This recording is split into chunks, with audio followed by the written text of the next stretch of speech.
Welcome to Urban Legends, and in today's video, we're diving fang first and claw deep into one of the most iconic battles in supernatural lore, werewolf versus vampire. We'll explore who is faster, who is stronger, and ultimately, who would come out on top in a fight between these two legendary creatures, as we tear into their powers, their weaknesses, and what happens when immortality meets pure rage. The werewolf has superhuman strength, speed, and heightened senses, but not full control over its actions when transformed. One of the werewolf's biggest advantages is raw physical power. In most stories, a werewolf is much stronger than a human and can rip through enemies with claws and fangs. That kind of brute force gives it an edge in close combat. It's also incredibly fast and agile, able to leap long distances and run at high speed, which makes it hard to hit or outrun.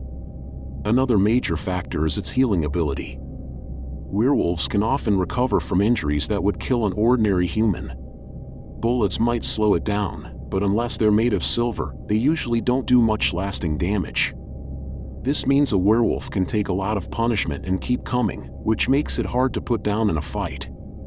However, the werewolf's biggest weakness is lack of control. In many versions of the myth, once the transformation happens, the human mind is mostly gone. That means the werewolf relies on instinct and aggression, not tactics or strategy. It's a wild animal, not a trained killer. On top of that, it usually only transforms during the full moon, which limits when it can fight, and of course, silver is the classic weakness. A silver weapon, even a small one, can kill it, no matter how strong or fast it is. So overall, the werewolf is a powerhouse. It is fast, strong, and vicious, but held back by its lack of control and vulnerability to silver. While werewolves are chaotic and physical, vampires are usually portrayed as intelligent, calculated, and extremely dangerous in a different way. Most versions of vampires are undead, meaning they don't age, don't get sick, and can survive things that would kill a living being. That already makes them hard to deal with, but their abilities go even further. The classic vampire is often described as being able to move faster than the human eye can track, which makes them almost impossible to hit in a fight. On top of that, they usually have superhuman strength, maybe not as raw or wild as a werewolf's, but still strong enough to overpower humans. Many versions of vampires can also fly or glide, which gives them a serious mobility advantage in battle. Another key trait is intelligence. Vampires aren't just monsters, they remember centuries of life experience and often use clever tricks, manipulation, or psychological tactics in a fight.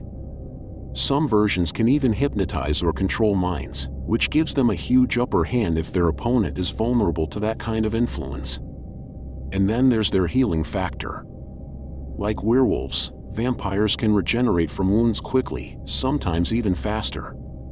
In some cases, they can come back from the brink of death if they get enough blood. So unless you land a very specific killing blow, they're not going down easily.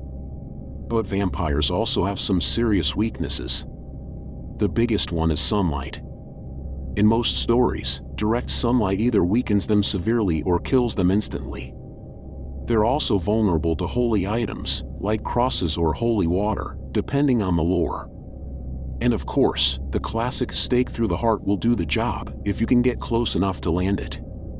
Vampires also need blood to survive and stay strong, so if they haven't fed recently, they might be weaker or slower.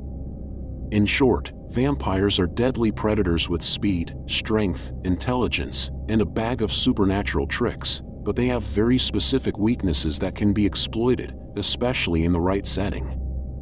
Although most people think of werewolves and vampires as coming from totally separate mythologies, the truth is that they often existed in the same stories, especially in Eastern European and Balkan folklore. These weren't just monsters living in the same world. In some legends, they were directly connected, or even enemies. One fascinating belief from parts of Eastern Europe was that if a person lived a wicked life and then died violently, they might return not as a vampire or a werewolf, but as both.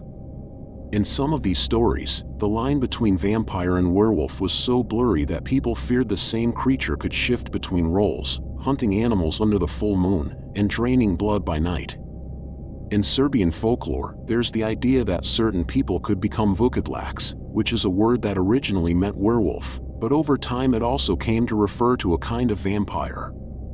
This blending of the two creatures suggests that the people telling these stories didn't see them as totally separate monsters. In fact, some legends claim that werewolves, after dying, would return from the grave as vampires, driven by hunger and vengeance. But the most interesting stories are the ones where werewolves and vampires weren't the same creature, they were enemies. In some older Balkan tales, werewolves were actually seen as defenders of villages. These weren't the Hollywood-style beasts who lost control during the full moon. They were more like supernatural warriors who rose at night to battle evil, especially vampires. They were said to roam the countryside, sensing the undead, and attacking them to keep people safe. This flips the usual script. Instead of both creatures being threats to humans, the werewolf becomes a kind of cursed hero, someone who uses their monstrous power to stop something even worse, a vampire. These legends are much older than modern fiction, and they give the werewolf a more complex, even noble role in the world of folklore. The outcome of a fight between a vampire and a werewolf would depend largely on how well each one uses their unique strengths against the other, and the way the battle flows between them. It is not just a simple contest of strength versus speed, but a complex clash between different styles of fighting that require very different skills. The vampire's advantage lies in its ability to remain quick and elusive, striking with precision and then retreating before the werewolf can respond. This means the vampire could control the pace of the fight, forcing the werewolf to chase and wear itself out while avoiding direct hits.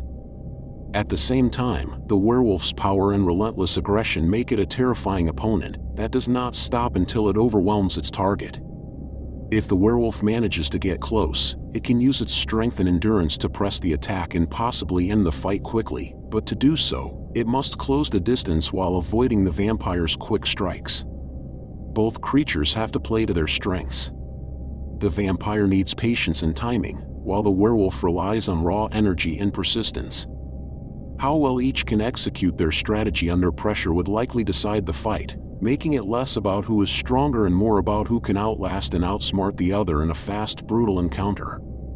Both creatures represent very different strengths and fears, and that is what has kept them alive in stories for so long.